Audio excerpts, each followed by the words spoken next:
កើតមកជាស្រីពេញវ័យក្រមុំដោយផ្កាក្រពុំដោយផ្កាក្រពុំបាញ់ចេញសំរងកើតមកជាស្រី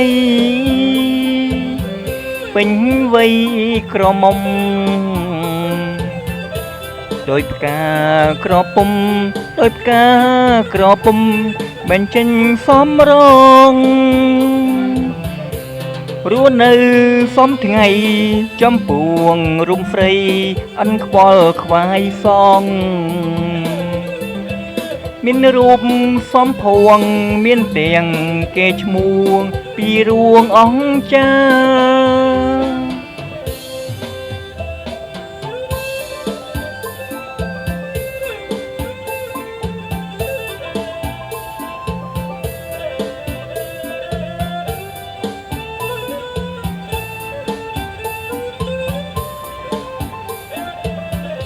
កើតមកជាស្រីពេញវ័យក្រមុំដោយផ្កាក្រពុំដោយផ្កាក្រពុំបាញ់ចេញសំរងកើតមកជាស្រីពេញវ័យក្រមុំដោយផ្កាក្រពុំដោយផ្កាក្រពុំបាញ់ចេញសំរងរស់នៅសំថ្ងៃចំពួងរុំស្រី